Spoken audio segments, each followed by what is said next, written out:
Today I'm going to review a Doctor Who story, Legend of the Sea Devils. Sea Devil.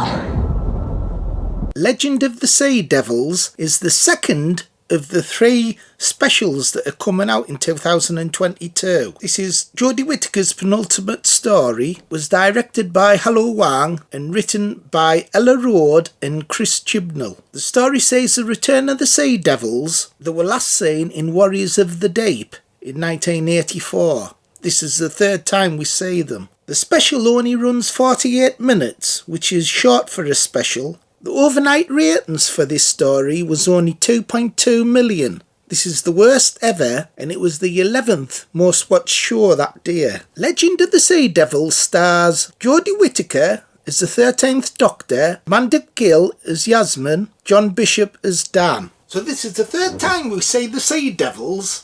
I've reviewed the other 2 stories, the Sea Devils and Warriors of the Deep, so check them out if you want. And in this story, the Sea Devils have tried to melt the ice caps, the North and the South Pole, to create the Earth so it's all over water, so the humans can't survive. So there's a little message about global warming. And there's also weird things in this story, like a Sea Devil's trapped in a statue, gets out and can't be fucking arsed with half the bloody story. It was a load of bloody bollocks. Anyway, I'm gonna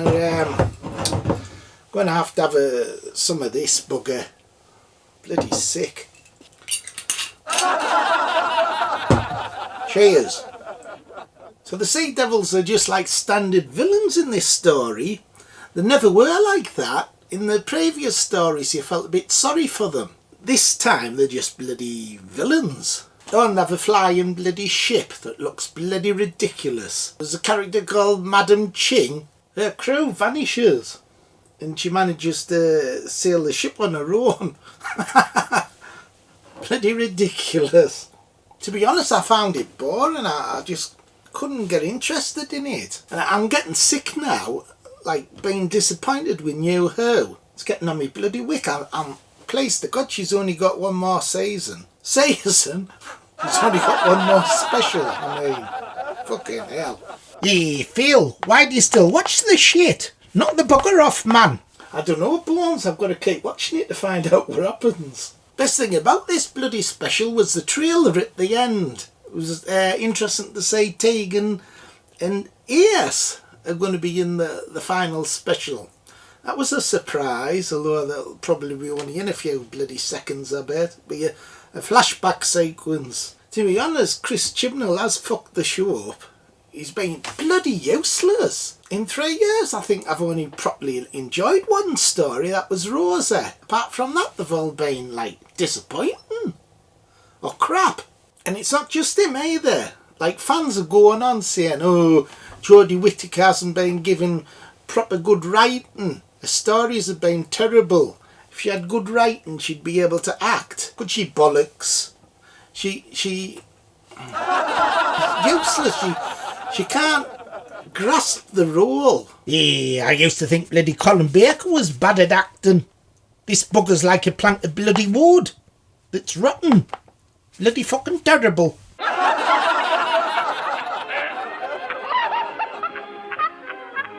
Probably the highlight of this story was the so-called lesbian relationship between the Doctor and Yasmin. But I've never seen anything like working towards that. It's only been like recently that supposedly she fancies the Doctor.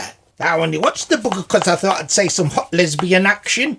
The fuckers didn't even kiss. And you get a little scene at the end where the Doctor says that she can't like properly gone with her.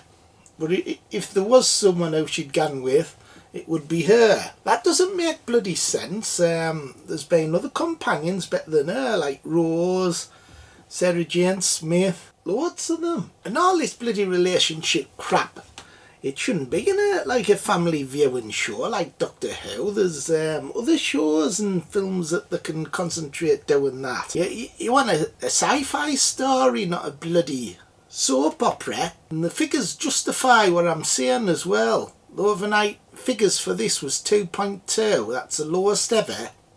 and that's absolutely crap, especially considering this is an Easter special. It's got an old returning enemy in, and it still could only get 2.2 million. Yeah, that bloody Chris Chibnall, he can piss off. Bloody 5 years story arc my ass. The bugger got bloody fired. Makes us bloody laugh when you go on Facebook and Twitter and stuff, and you still hear these bloody fans going on saying it's the best bloody thing they've ever seen. Bloody hell. They must have watched jack shit if that's the best they've ever seen.